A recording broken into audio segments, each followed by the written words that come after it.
Inclure la personne en situation de handicap, un maître mot pour Nopilif et ses 8 ASBL, de l'adulte au plus petit. Moi personnellement, ça fait 14 ans que je suis au Pilif et je suis fondamentalement convaincue des bienfaits de l'inclusion, mais pour tout le monde en fait. Avec une toute nouvelle crèche inclusive, mais aussi le travail à la ferme pour 145 travailleurs handicapés. Ça veut un grand sac Père Noël Marco. À un moment donné, on ne voit même plus le handicap. Donc on arrive à un point où tout le monde est à sa place en remplissant bien sa fonction. Et il n'y a pas de différence pour moi. Alors, le temps d'une journée, nous nous glissons dans les coulisses de Nopilif, où le défi est plus que jamais celui de l'inclusion. Voilà quelques jours seulement que la crèche des Pilous a ouvert ses portes. Alors, dans la classe des grands, les parents sont encore là pour une phase d'adaptation. On va ranger les jouets.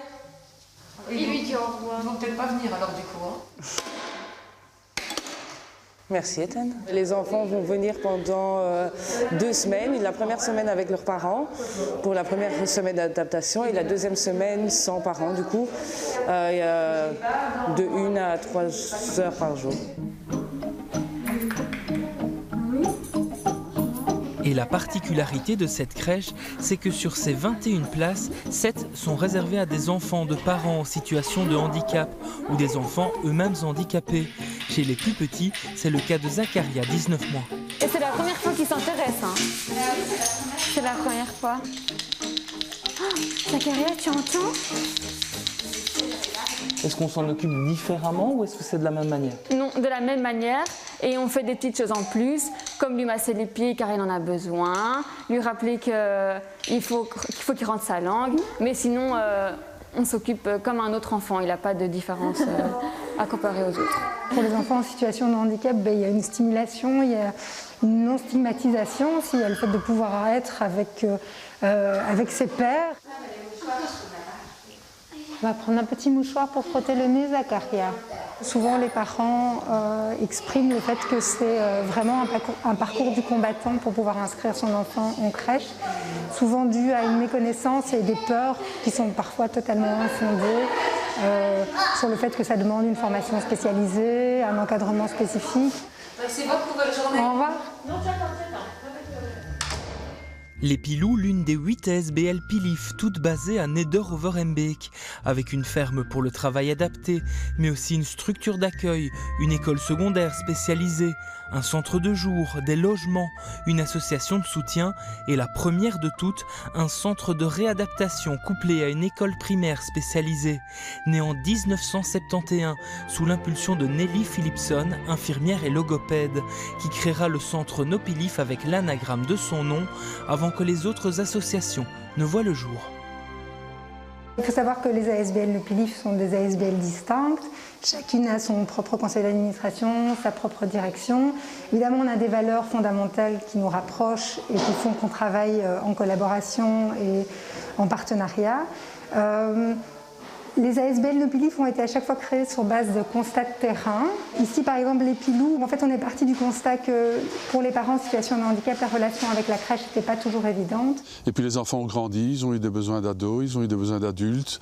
Donc les différentes ASBL se sont créées pour répondre à toutes les demandes qui traversent la vie d'une personne. Comme celle de permettre de trouver un emploi avec la ferme Nopilif, fondée en 1984 par Nelly Philipson et Benoît Sessons, une entreprise de travail adapté pour accueillir les adultes issus du centre de réadaptation. L'idée principale, c'est l'inclusion, mais l'inclusion jusqu'à supprimer l'étiquette du handicap et de dire que les personnes qui travaillent ici ne sont pas des personnes handicapées qui travaillent, mais ce sont votre épicier, votre serveur de l'estaminet, votre boulanger, votre jardinier, et c'est de leur donner vraiment un rôle d'utilité sociale et rémunérateur, évidemment, pour qu'ils puissent s'intégrer dans la vie sociale. Et aujourd'hui, ce sont 145 personnes en situation de handicap qui travaillent ici, notamment pour s'occuper des animaux.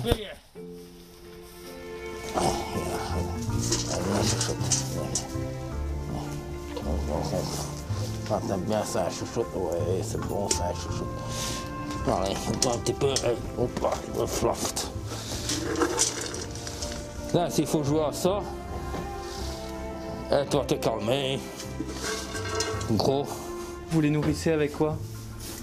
On le nourrit avec du foin et un peu de graines le matin en fait. Tous les jours, Yves s'occupe des animaux de la ferme pédagogique. Ce taureau et cette vache écossaise notamment, et Marcel, leur petit veau né mi-novembre. Mais il faut aussi nettoyer les écuries un petit peu plus loin. Maintenant on va faire un nouveau box ici. On va quand même en mettre 2. On va mettre 2, c'est mieux. Ouais, c'est mieux. Expliquez-nous ce que vous êtes en train de faire ici. On est en train de faire un grand vidange C'est ça. pour les chevaux en fait, parce que ça sentait extrêmement mauvais. On va remettre de nouveaux copeaux dedans. Une tâche qu'Yves effectue au quotidien et un travail qui l'épanouit depuis plusieurs années déjà. Et vous travaillez depuis combien de temps ici? 8 ans. Et c'est quelque chose qui vous plaît? Vous aimez ce que vous faites? Ah ouais, monsieur, sinon je ne serais pas ici, hein, monsieur. Tout est noté dans le code à Oui, noté sur le truc. Ça va. C'est propre pour toi. Oui, c'est très bien. On va laisser ça aérer un peu. Ah ouais, ça irait. Ah, ça va alors. Comme ça sèche. Et puis après, on remet. Ça va. Ça va, même pas 20 minutes hein, pour faire ça. Et tandis qu'Yves et son équipe continuent à travailler en extérieur, certains s'activent dans l'atelier bio où transitent des milliers de biscuits, sous l'œil attentif de Tony, l'un des 2 moniteurs encadrants valides. C'est pour que tu puisses préparer une commande. D'accord. Il faut un échantillon de chaque. Un échantillon de chaque? Oui, c'est pour un client. D'accord, ok. Et une fois que c'est fini, on met dans un seul bac. Ok. Et puis on prépare la commande. J'ai mis les dates, tu regardes si tu peux les avoir. Ici, le bac il va chez Robert? Il va chez Robert après. On a essentiellement des matières premières qu'on reçoit dans la pâtisserie. Donc on fabrique des biscuits localement, qui sont la marque de fabrique de la ferme Nopilif. Plusieurs types de biscuits, donc aussi bien du salé que du sucré. Et essentiellement, nous avons aussi une ligne je dirais plutôt de conditionnement pour des aliments secs. Ici, une trentaine de personnes en situation de handicap travaillent au terme d'un processus d'orientation. Nous essayons de pouvoir plutôt voir les compétences de la personne et voir un peu les spécificités qui lui sont favorables, ses points forts. Et nous les accompagnons dans cette direction-là pour pouvoir leur permettre d'être autonomes et d'être efficaces dans ce qu'ils doivent faire. Donc on ne pointe pas la différence, on pointe plutôt ce qui nous rassemble et ce qui permet à pouvoir que chacun puisse apporter une pierre à l'édifice au fait. Puis vous demandez au chef si c'est bon, Robert, comme ça c'est bon, ou un en plus. Dans l'atelier, Michel est aujourd'hui préposé à l'empaquetage des biscuits qui doivent être minutieusement pesés pour atteindre 150 grammes. On le repèse pour voir si on n'a pas 980 grammes, donc il gagne des grammes plusieurs. On met ici sur le côté et après quand tout le bac est fini, on le ferme avec les barrettes. Ça fait combien de temps que vous travaillez ici? Ça fait 12 ans. Qu'est-ce qui vous plaît dans votre travail ici? Tous les collègues, un peu tout le monde. On a des bons collègues, on s'entend bien. Une bonne ambiance, mais aussi un business à faire tourner. Car si la ferme Nopilif est une ETA, une entreprise de travail adapté, la 3e plus importante de Bruxelles, elle n'en reste pas moins une entreprise. Il y a toujours un équilibre très, très délicat à maintenir entre l'aspect social et mise au travail des personnes en situation de handicap, mais aussi une certaine productivité. Ce n'est pas un gros mot dans une ETA. On est des entreprises, on doit produire, on doit travailler, on n'est pas subsidié à 100%. On a des aides par rapport au handicap de nos travailleurs, mais on doit avoir une gestion financière et de production importante. Donc c'est un équilibre, mais c'est ça qui est intéressant et passionnant dans notre métier. Avec un chiffre d'affaires de 3 700 000 € en 2020, un petit peu moins qu'avant la crise, avec plus de 4 millions depuis 2017. Ce qui n'empêche pas la ferme de mener de grands projets, notamment l'aménagement de son domaine de 5 hectares, comme celui de cette zone plus reculée. Et donc au début on faisait ça un peu en rigolant et en fait à la fin ça commençait à ressembler à une espèce de petit amphithéâtre. Bon là ça se voit pas trop parce qu'il y a tout le fumier. Mais en fait c'est un endroit où il y avait beaucoup de bois. Là ça fait 2-3 ans qu'on a commencé et on peut imaginer que dans encore 2-3 ans on ait recréé de la bonne terre. Ton pneu il est à plat hein. T'as un pneu à plat dans la remorque. Décharge ici, on va faire la brouette. On va se faire trocher sinon. Ah. Sinon ça va être on va perdre trop de temps et tout. Comme ça toi tu peux partir, nous en faire un autre. C'est ça qui va plus vite. Et ils sont une dizaine à travailler aujourd'hui comme Alassane.